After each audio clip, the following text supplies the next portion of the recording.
Bismillahirrahmanirrahim. Assalamualaikum warahmatullahi wabarakatuh.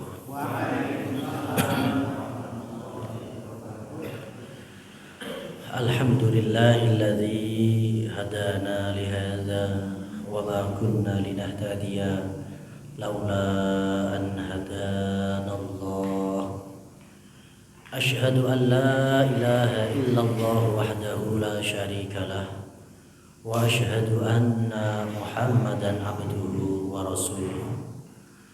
Allahumma fasalli wa sallim wa barik ala sayyidina wa maulana Muhammadin wa ala alihi wa ashabihi wa man sara bihadihi ila yaumiddin.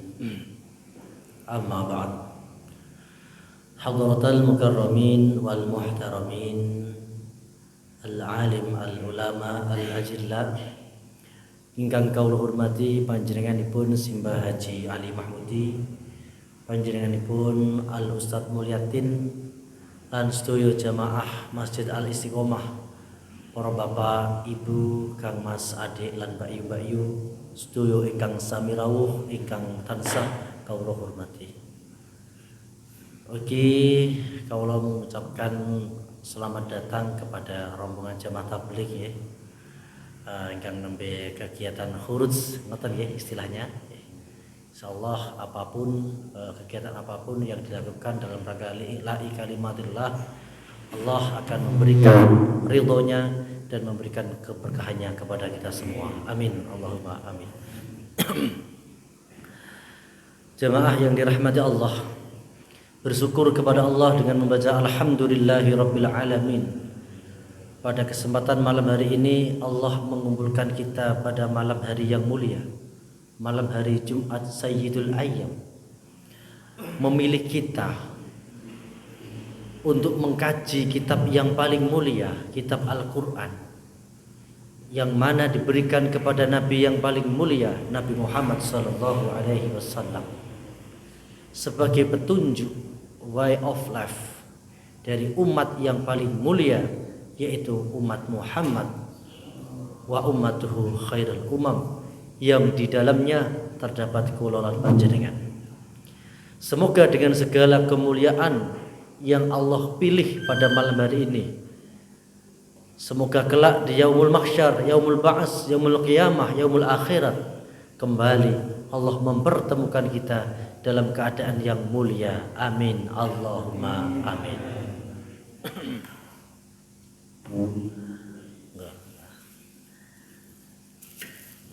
Matur suwun ya tak syukurane riyen disyukuri, la in syakartum la azidannakum. Bismillah.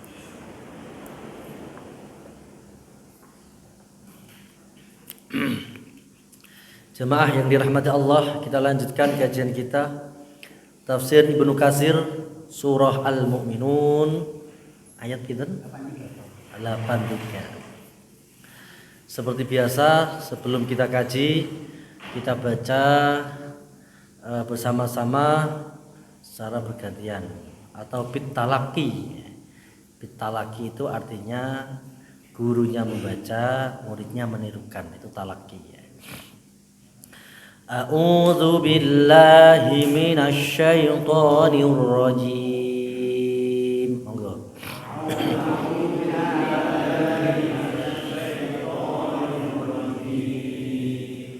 Bismillahirrahmanirrahim.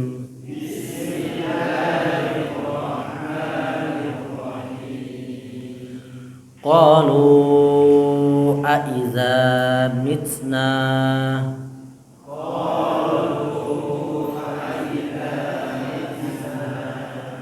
wa kunna turaba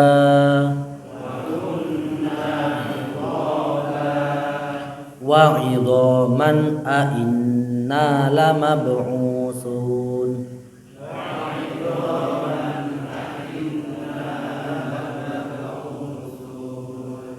laqad wu'idna nahnu wa abauna hadza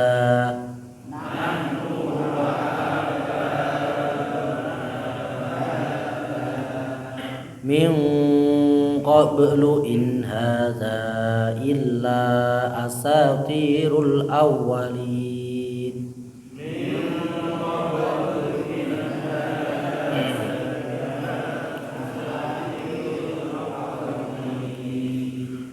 Qul limanil ardu wa man fiha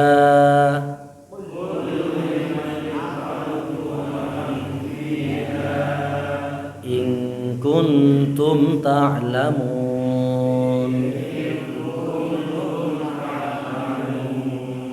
Sayaquluna lillah Qul afala tadhakkarun.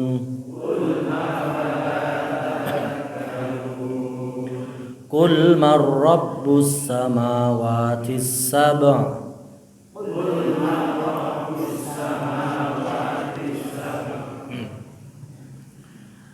wa rabbul arshil azim. Sayaquluna lillah Qul afala tattaqun.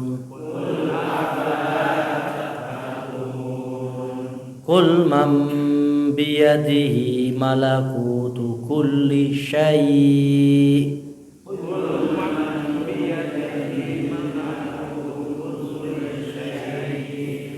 wa huwa yujiru wa la yujaru alaihi.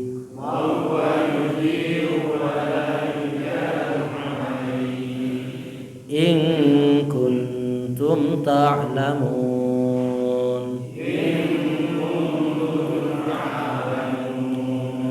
Sayaquluna lillah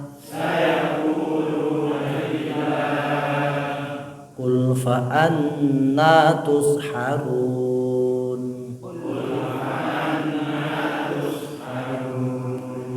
Bal atainahum bil haqq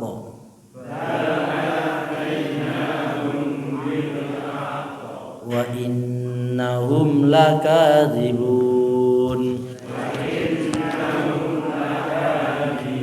Shadaqallahul adzim. Insyaallah salah satu poin belajar tafsir Al-Qur'an, poinnya banyak. Pertama, membaca Al-Qur'an merupakan ibadah. Dipaham atau tidak, kita baca ayat Al-Qur'an adalah bernilai ibadah. Dibaca di malam hari Jumat, insyaallah pahalanya berlipat-lipat. Allahumma amin. Poin yang kedua tentu pemahaman, ya. Karena Al-Quran ini tidak hanya sebagai ritual kita baca, tetapi juga langkah yang kedua kita pahami. Terus yang ketiga adalah take action atau kita lakukan. Jadi setelah kita baca, belajar membaca, kita belajar memahami, kemudian kita lakukan. Nah, ini poin-poin yang tidak bisa didapatkan selain belajar tafsir Al-Quran. Bismillahirrahmanirrahim. Qalu padha ngucap sapa wong kafir, a idza mitna nalikane mati sapa kita wa kunna lan ana sapa kita ana iku turoban dadi debu awu wa idoman lan tulang berulang a inna ana ta utawi kita iku lama buusuna yakti bakal den tangeaken. Jadi ini adalah perkataan-perkataan orang-orang kafir Quraisy 14 abad yang lalu, dan bisa jadi terulang lagi. Sejarah berulang dengan objek dan subjek yang berbeda. Wong-wong kafir zaman biyen niku ketika dituturi kalih Kanjeng Nabi, diceritakan tentang masa depan hakiki yang akan dihadapi manusia. Setiap manusia akan mengalami kematian. Setelah mati akan berada di alam barzah, alam kubur sampai hari kiamat. setelah terjadi hari kiamat akan dibangkitkan kembali dan dibangkitkan, dikumpulkan untuk dimintai pertanggungjawaban. Jawabannya aidza mitna wa kunna turaban. Mosok sok mben iki wis hancur lebur dari debu jadi tulang kok ape dibangkitke meneh. Nah, ini adalah perkataan orang-orang kafir. Laqad wu'idna nahnu wa aba'una min qablu in hadza illa asatirul awwalin. Ya'nuna tafsirnya Al-Hafidz Ibnu Katsir memberikan penjelasan ya'nuna al-i'adah mahalu innama yukhbaru biha min talqaha an kutubil awwalin wa ihtilafihim wa hadzal inkar wa takdzibu minhum. Jadi salah satu kalimat-kalimat ingkar yang diucapkan oleh orang-orang kafir ketika dituturi, diceritakan tentang kehidupan setelah kematian, akan adanya hari kebangkitan, mengatakan ngene iki wis pau pernah diceritak wong biyen-biyen tapi yo ora ana apa-apa. Nah, nyatane yo awak dhewe urip nang donya nek ra ndek duit yo susah, urip nek ra ndek bondo yo susah dan seterusnya dan seterusnya. Ini adalah ucapan-ucapan ingkar, ya. Ucapan-ucapan kekafiran, ya. Yang kadang di era milenial seperti ini itu dibungkus dengan kalimat-kalimat yang disiarkan di kalangan pemuda, ya. Dengan bahasa-bahasa kaos-kaos itu kalau kita baca, ya. Saya pernah membaca itu kaos ada panitia akhirat. Terus ada kaos pokoknya kalimat-kalimat yang gawe guyonan dengan akhirat. Ini adalah bentuk kalimat-kalimat ingkar yang sama bobotnya dengan diucapkan 14 abad yang lalu oleh kaum kafir Quraisy. Nah, ini. Mereka mengingkari. Padahal secara akal pun, seorang ateis pun dia itu akan percaya, dalam hati nuraninya loh, dalam hati nuraninya dengan logikanya yang jernih ada kehidupan setelah kematian. Karena ruh niku kan artinya hidup, cara bahasa Jawa napa nyawa. Raga bisa hancur tapi nyawa tidak bisa. Jadi ketika manusia mati, jasadnya ini memang hancur tapi nyawanya tidak bisa. Nek ruhe orang-orang iman, orang-orang solih, para anbiya, para rasul, mereka ini bebas, artinya ya mendapat kenikmatan.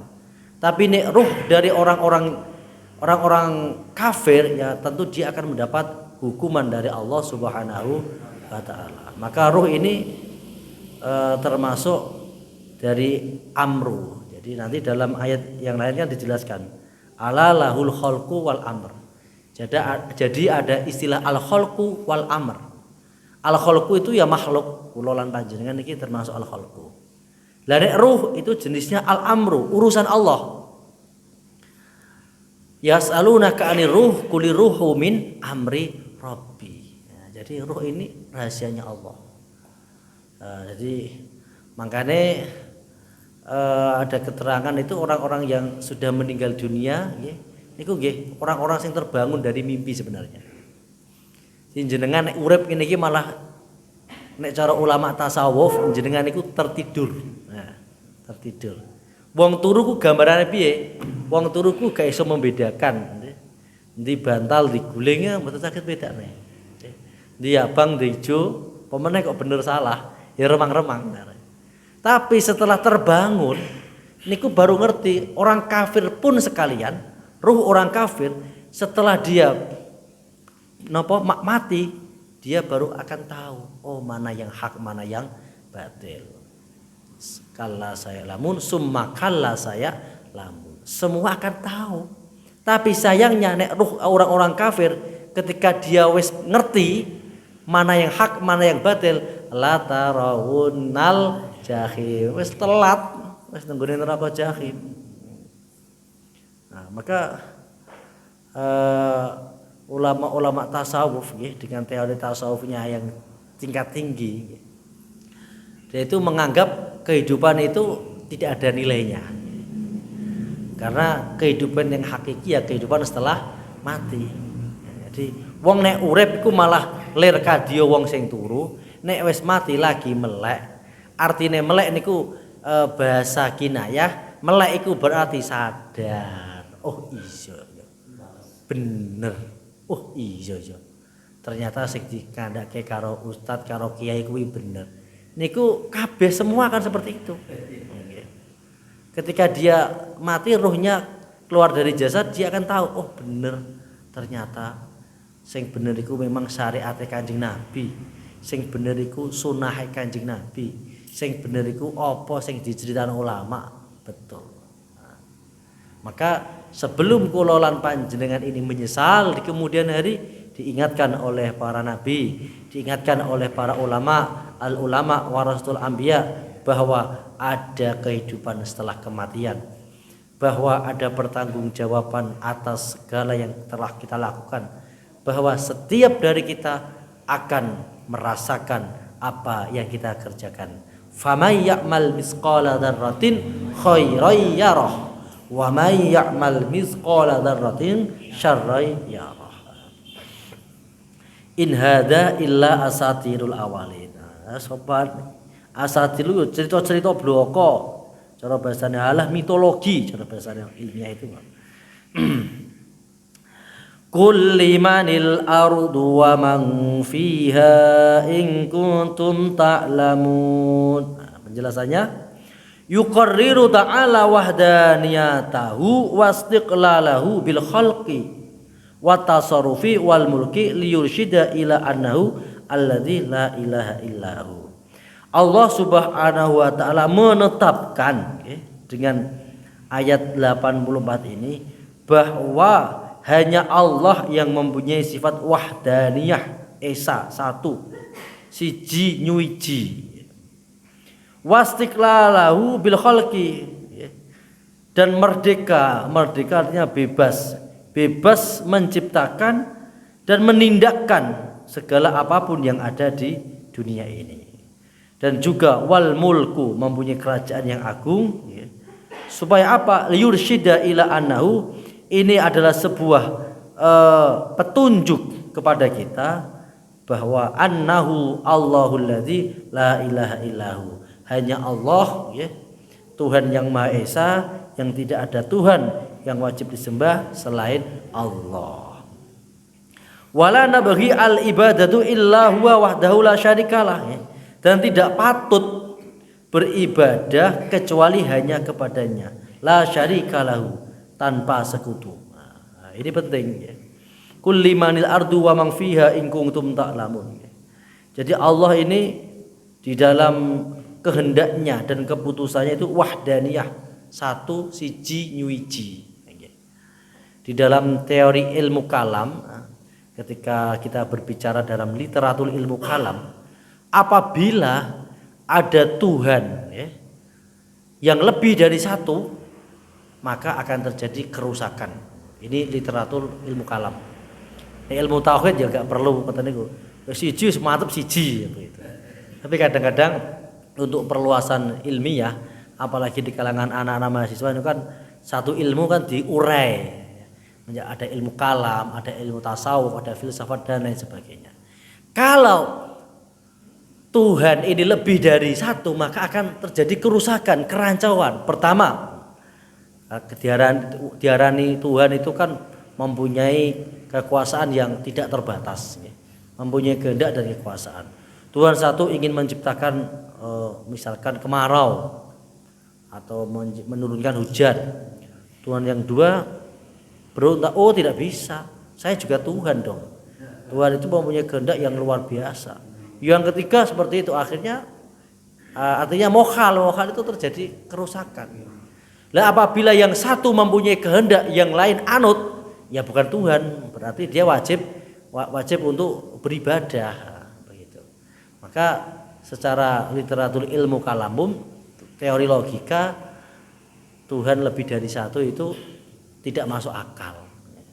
Dan ini harus kita akui kalau masalah ilmu kalam, teori teologi itu ahlinya orang-orang Mu'tazilah. Jadi dia itu pintar di dalam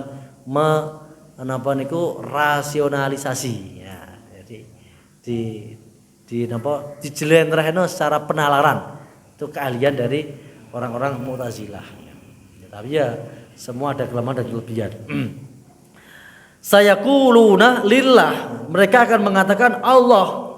Kul afalat adzakarun, lah kowe wis ngerti kenapa kamu tidak berpikir keangan-angan.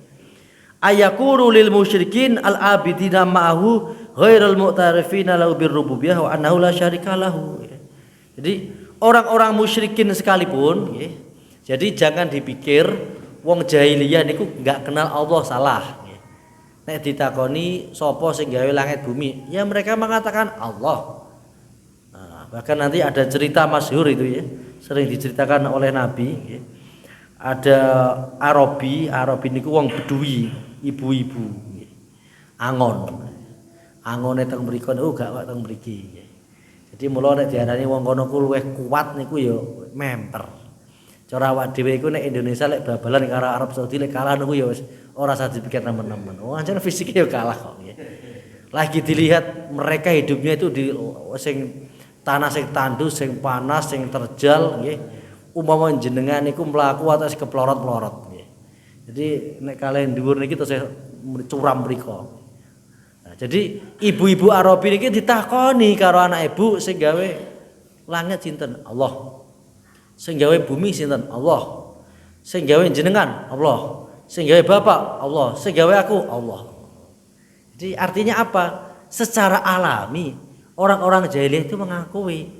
Loh kenapa kok mereka menyembah Lata, Uzza, Ikrimah, Manat yang ada di sekitar Ka'bah?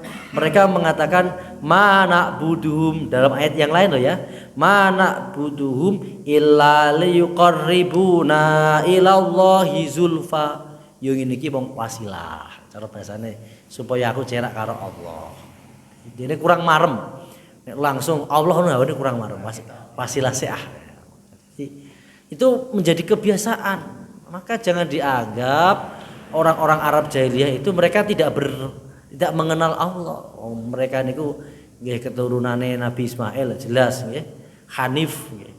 Tapi ya itu ketika kurun berganti kurun sampai kepada seorang pedagang yang bernama Amr bin Luhai. Amr bin Luhai niki Arab namanya Arab Musta'ribah. Arab Musta'ribah itu orang Arab yang berdiam diri di wilayah sekitar Madinah ke atas, artinya Damaskus, Syria, Yordania dan seterusnya. Niku cuacanya cenderung lebih basah dingin. Tapi nek semakin ke selatan niku Mekah sampai ke Yaman niku kering, panas. Nah, gitu. Loh, Amr bin Luhai ini ketika dia berdagang tenggene Babilonia saat niku nggih Irak antara sungai Eufrat dan Tigris. Niku ngerti ana patung-patung yo disembah. Jadi terus terinspirasi, wah ngene iki yo marem. Wah, wetok ngene iki kok muarem le. Ketok nek wis ngene iki marem anut yange.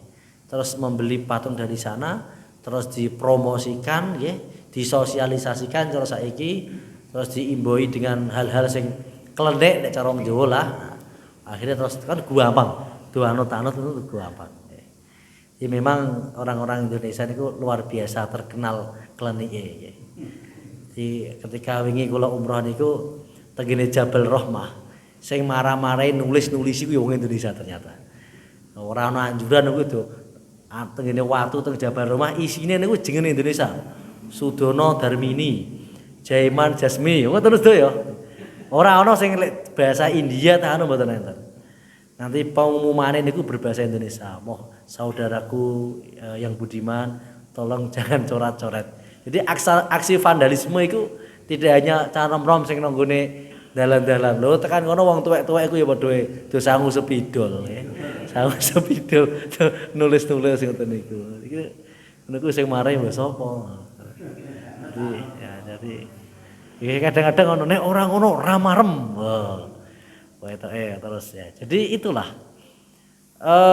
artinya tauhid rububiyah itu tidak cukup mengenal siapa yang menciptakan langit dan bumi hanya Allah belum cukup, harus ditambahi dengan tauhid yang kedua, yaitu tauhid uluhiyah, mensucikan ibadah, mengkhususkan ibadah hanya kepada Allah. Yang ketiga baru ma'rifatul asma wa sifat, mengenal Allah dengan asmaul husna, nama-nama Allah, sifat-sifat Allah yang diterangkan di dalam Al-Qur'an dan As-Sunnah. Niki sampun panjenengan dereng ya. Angka 6 ya. Oke. Bismillahirrahmanirrahim. Ini sami. Qul man rabbus samawati sab'i wa rabbul arsyil azim. Sayaquluna lillah. Siapa yang menciptakan langit 7 dan Rabbul Arsyil Azim? Ya mereka mengatakan sayaquluna lillah. Nah, jadi lho kowe ngerti nek sing nyiptakno Allah, kenapa kamu tidak mengkhususkan, memurnikan ibadahnya kepada Allah? Jawabannya ya, ma na'buduhum illa liyuqarribuna ilallahi zulfa. Kami menyembah mereka itu sebagai wasilah agar kita itu lebih dekat kepada Allah. Nah ini kadang-kadang ya artinya sejarah kan berulang gitu maksudnya. Nek nongkono iku Lata Uzza, mungkin di tempat-tempat lain apa gitu ya. Rabbul Arsyil Azim. Nah ini ada penjelasan tentang ars ya, karena ini menerangkan ars. Al-Hafidz Ibnu Katsir menerangkan tentang ars. Nah, ini sanad hadisnya panjang. Sebentar tak bacakan. Nah ini annahu qol, langsung saja ya. Hadasana kan terlalu panjang ya. Mas samawatu sab'u wal arduna asab'u wa ma bainahunna wa ma fihinna fil kursi illa ka halaqati mulqatin bin ardi falah. Gambaran 7 langit, 7 bumi, dan apapun makhluk yang ada di antara langit dan bumi dibanding kursinya Allah iki koyok dene cekelan pintu, handle pintu didokoke nanggone padang pasir sing luas. Padang pasir sing luas itu kursinya Allah, handle pintu itu langit dan bumi. Kira-kira jenengan logika, jenengan nalar, cekelan lawang niku lek dibuat nanggone padang pasir sing wambane koyo nang kono. Ngoten niku cilik apa gedhi? Ha cilik. Artinya langit dan bumi ini dibandingkan dengan kursinya Allah tidak ada apa-apanya. Maka penting kita berdoa dan berusaha untuk bisa sampai ke Baitullah. Kenapa? Karena instrumen-instrumen yang ada di dalam Al-Qur'an dan hadis niku dengan keadaan alam sana, dengan padang pasir, kurma, terus dengan apa. Jadi ketika nanti kita sudah belajar tentang ayat Al-Qur'an ini yang menceritakan ada padang pasir, ada gunung, terus kita sampai sana, itu rasa syukur kita, rasa nikmatnya itu luar biasa. Oh iki to sing sering diceritakan ngene Al-Qur'an, padang pasir itu kok ngene iki. Gunung-gunung itu kok ngene iki, Safa Marwah kok ngene iki. Nah, maka tidak ada yang tidak mungkin. Dengan usaha, dengan doa, insyaallah Allah akan mudahkan langkah kita menuju Baitullah. Allahumma amin. As-samawatu sab'u. Terus wa innal kursi bima fihi bin nisbati ilal arsy katilkal halaqati fitilkal falati. Lah kursinya Allah ini dibanding dengan ars niku ya kaya handle pintu nggih. Handle pintu karo padang pasir. Artinya isih gede ars. Jadi ars itu luwih besar. Kanjeng Nabi nanti bercerita tentang ars dengan wa asyara niki. Sa'nullahi a'dham min dalika inna arsyahu ala samawati hakada. Jadi arus itu lebih besar dari segalanya. Nabi niku nganti isyarat tangannya kayak kubah. Jadi yang terbesar itu arus, terus kursinya Allah, terus itu kemudian langit bumi beserta seluruh isinya. Nek kula panjenengan ra ketok blas cuwilik pol. Lah wong lagi kula lan panjenengan iki nek numpak pesawat dari ketinggian berapa? Aja meneh kula ngeti pulau Indonesia niku ya mok ketok kaya nangare dari Zamrud Katulistiwa kaya titik-titik hijau berada di samudra. Itu saking kecil. Maksudnya kula lan panjenengan iki lho dibandingkan langit dan bumi kan tidak ada apa-apanya nggih. Sedangkan langit dan bumi ini dibandingkan kursinya Allah nggih kaya niku wau bandingane Nggih kaya handle pintu karo padang pasir. Ditibakno ngene jenengan luru kangelan. Jadi jenengan dikei PR nggih, dikei PR pane Agustusan kon luru ke handle pintu nang padang pasir seminggu ra kecekel ta ya luru. Padang pasir semono luase. Lain mulai ditibakno kon helikopter jenengan kon luru. Mumet le luru. Artinya kecil gitu loh ya. Terus kursinya Allah ini dengan aras itu lebih besar aras, bandingannya sama kayak handle pintu karo padang pasir. Nah, ini menandakan apa? Makrifat kita. Ya. Pelajaran dari ini makrifat kita bahwa kita ini bukan apa-apa. Ya. Apapun yang kita miliki itu tidak ada nilainya. Dilihat dari secara kuantitasnya saja jumlah gedene kula lan jenengan sak pira wae akeh tanahe kula lan jenengan iki ora ana apa-apane. Nek diteropong dari atas pol iki ora ana apa-apane. Maka tidak ada tempat sombong dalam hati kita. Nah, kadang-kadang manusa niku ngeten. Manusa niku ya ana positif, ana negatif, ana min, ana plus. Biasanya niki Al-Ghazali niki. Al-Ghazali niku terkenal ahli filosof. Jadi ketika dia itu mencetuskan sebuah metode itu pas, artinya sesuai dengan kehidupan. Redaksi Arabnya kurang lali, tapi kurang lebih pengertian secara literatur bahasa Indonesia ini ngeten. Seseorang yang bersemangat, cara saiki satset nyambut gawe ne satset. Niku biasanya kekurangannya rada ambisi sithik. Ya jalan dengan perhatikan. Wong sing nyambut gawe ne tenanan. Niku biasanya rada ambisi. Lah seseorang ikhlas sing ikhlas, wong sing ikhlas wis kabeh kersane Allah, peparingi Allah. Biasanya rada ora patek peduli. Cuek. Dadi saya ngulang ya, paham ya karepmu, ora ya karepmu. Ikhlas jadi enggak ada beban. Wis aku ngene karepe dipadu ngono ya lah, dipadu ngene enggak ada. Jadi ana tanggane digawe, tanggane apa sambatan. Ini ikhlas artinya bisa butuh ini dhewe. Penting aku ora ngaruh-ngaruh kowe. Berarti kepeduliannya kurang. Nah, ini adalah bentuk bahwa manusia itu enggak ada yang sempurna, ya. Maka tidak ada ruang di hati kita untuk ujub. Ujub niku merasa terlepas dari rahmat Allah, tidak bisa, ya. Wong sing etos kerjanya tinggi, semangatnya tinggi. Biasanya pahitane rada ambisinan. Pengene nang ngarep. Nggih. Nek ora ketua moh. Sapa-apa kudune ketok. Tapi memang kerjanya bagus. Ana jenenge barang ku ya ana lebihe ana kurange. Nek tiyang niku ngalelah, ikhlas, ngalah, biasanya rada cuek.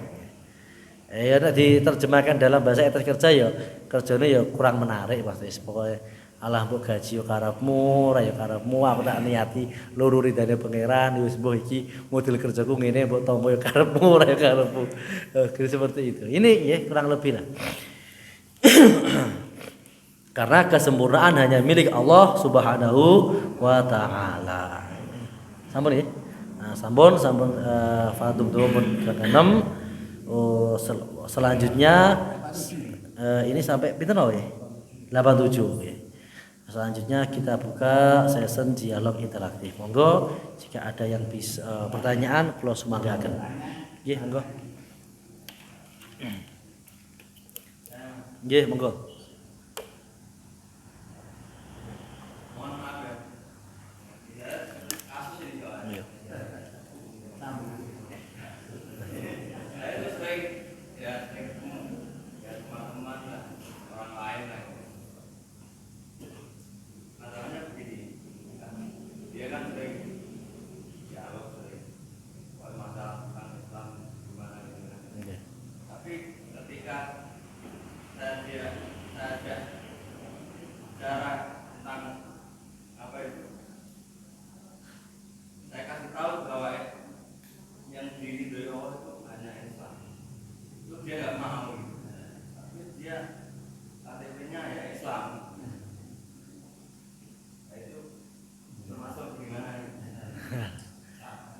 Ya, ngeten nggih. Jadi orang itu kan macam-macam. Kalau dengan orang lain perintah Allah itu wa umirtu an ahkuman nasa bidzohir wallahu yatawalla sarair.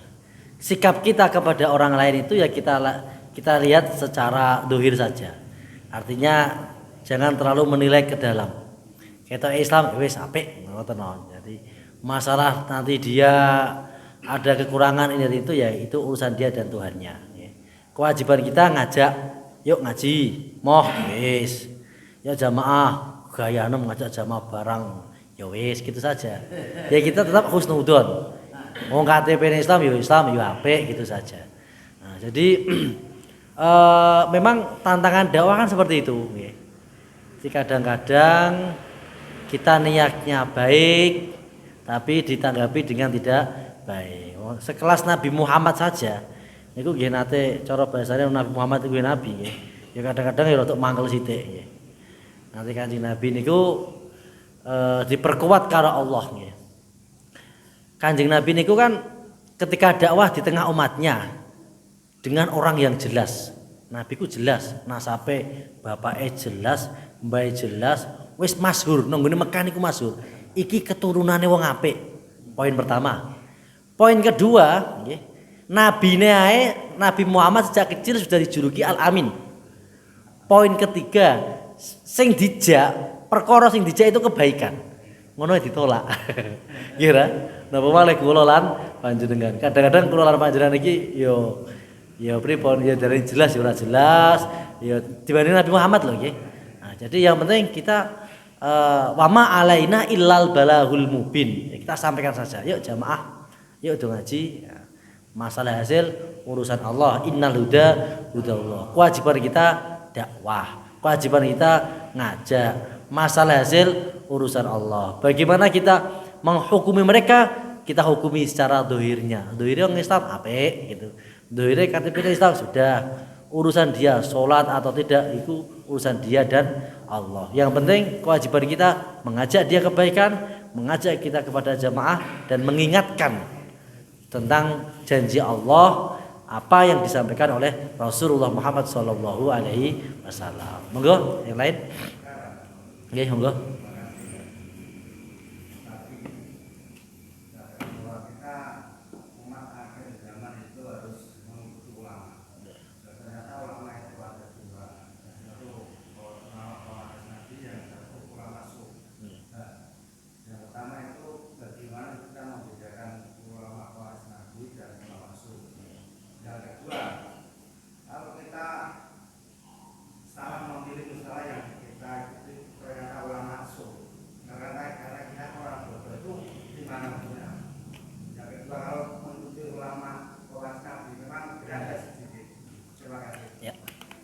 Betul nggih.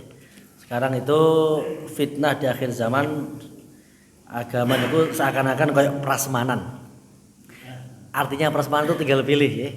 Tinggal gadgetnya dibuka YouTube, ada macam-macam ulama. Maka dosen kula itu mengatakan sekarang kalau kita ini orang ilmiah tidak menggunakan media untuk dakwah, ya media dikebaki sing bolos sing ngono-ngono iku nggih. Maka kita wajib, karena sekarang anak muda nongkrongnya sudah tidak di jalan lagi. Anak muda itu nongkrongnya di media sosial, di TikTok, di Facebook dan sebagainya. Ya kita masuk ke sana dan berdakwah di sana. Terus bagaimana membedakan ulama pewaris Nabi dan ulama su? Ini poin pentingnya. Nah, pertama kita pahami dulu definisi ulama. Jadi ketika kita ngarani iki kitab sing darani kitab apa, iki jus jambu, sing darani jus jambu, kamu harus tahu dulu nih. Jangan-jangan kita membeli kitab keliru buku nanti, mau beli jus jambu keliru jus jeruk. Maka pahami dulu pengertian ulama. Ulama artinya adalah dari kata alim, orang yang pinter. Secara luas adalah orang yang menguasai minimal salah satu fan dari ilmu. Misalkan ya wis ahli fikih atau ahli Fathul Qorib misalkan cara nang ulama, nang pesantren, ahli kitab Safir itu aja, ahli fikih sosial, ahli fikih apa bisa. Ya memang harus terbukti orang kandane. Jadi kadang-kadang promosi itu penting. Promosi itu penting. Maka seorang ulama mengatakan saya tahu, saya mengerti itu penting. Jenengan tak kasih contoh. Berapa banyak orang-orang ibu-ibu yang tertolong, apa yang duwe bayi tertolong karena ada papan nama bidan titik-titik, kan? Bidan titik-titik. Lah nek sing ulamae meneng-meneng bloko ya ra genah. Di ulama sing ngerti tenan ya ulama-ulamaan. Kalau jangan-jangan anggar pakai peci itu ulama repot. Jadi minimal dia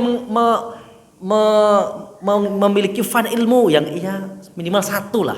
Ahli fikih, ahli tasawuf, ahli tajwid, ahli nahwu, nah itu ulama. Ahli Quran. Dari dasar awalnya orang ngerti, maca Quran ae gratul. Terus ketika dia berbicara tentang fikih, ditanyai tentang dasarnya apa, gak ngerti, ya belum ulama berarti. Dia belum ulama. Ulama kudune iso jelas tenan to. Ya nek cara bahasane pesantren yo, kowe iku nek ngalim yo minimal iso maca kitab.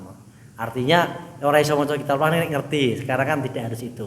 Jadi banyak kitab-kitab yang sudah diterjemahkan dan kita itu paham betul, paham betul. Misalkan masalah sholat, mulai dari syarat, rukun, masalah jual beli, mulai dari jual beli riba dikuasai. Berarti dia sudah mempunyai ulama. Terus yang kedua, ulama warasatul anbiya adalah adil.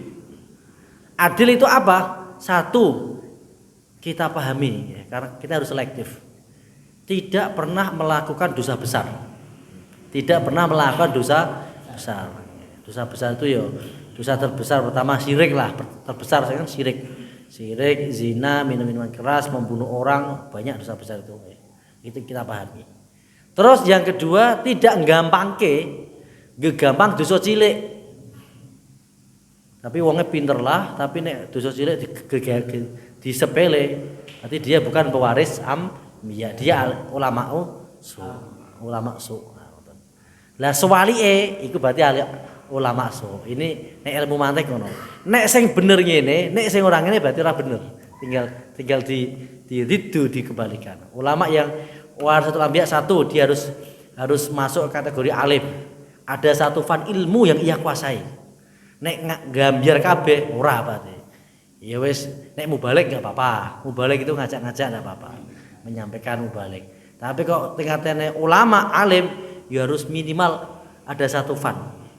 Nek cara wong kuliah niku yo sarjana apa ini? Sarjana pendidikan, sarjana psikologi, sarjana ekonomi. Nah, itu ketika kita analog kepada ilmu pendidikan umum. Nek ulama ahli apa? Ahli Quran, ahli fikih, ahli apa? Nek ora ahli kabeh ya wis mubalek lah, ajak-ajak kebaikan begitu. Terus yang kedua yaitu mau harus adil. Adil itu tidak pernah melakukan dosa besar dan tidak gegampang dosa kecil. Terus pertanyaan kedua, lah bagaimana kalau kita mengikuti ulama kemudian kita ketahui bahwa ulama itu ya kita cepat-cepat kembali bertobat mencari guru yang lebih baik. Yang insya Allah kita akan berdoa terus, nanti Allah akan menunjukkan mana yang baik mana yang buruk. Yang penting usaha, jangan taksir. Taksir itu apa? Taksir itu wong sing gak gelem usaha iku jenenge taksir. Kepengen pinter gak gelem ngaji, kepengen waras gak gelem nombo. Kepengen tok rezeki esuk-esuk turu. Itu jenenge taksir. Jangan taksir.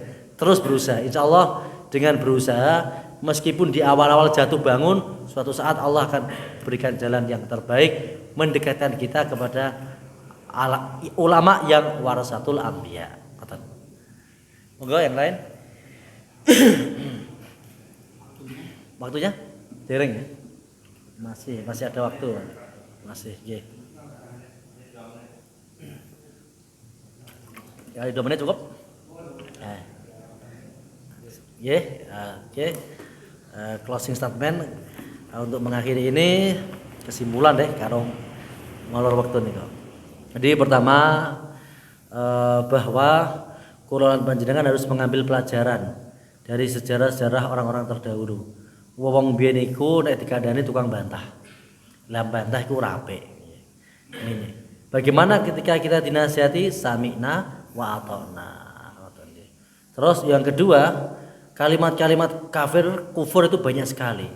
Nek zaman biyen iku nggih ngoten niku, mengatakan mosok yo nek aku wis mati wis ajur dihidupkan kembali. Dan kalimat-kalimat kufur yang semacam ini yang serupa tapi tak sama akan selalu muncul karena setan itu selalu memberikan inspirasi. Kalau zaman biyen itu setan sering kali menjelma menjadi manusia. Akhir zaman wis jarang. Karena setane isin, manusane wis do ngembari setan. Nah, niku nek karnaval niku do macak setan. Jadi setane wis isin, oh kowe wis ngembari aku kok. Jadi kadang-kadang manusia itu lebih parah daripada setan.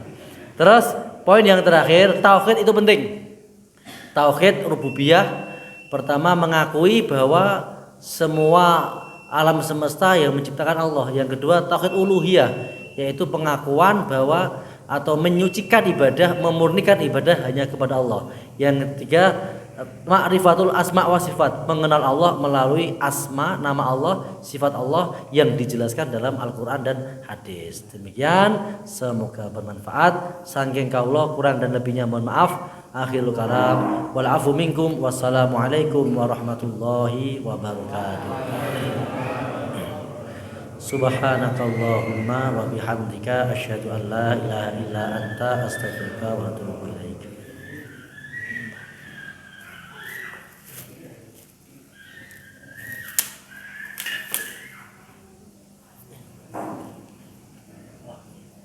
Ha ha ha.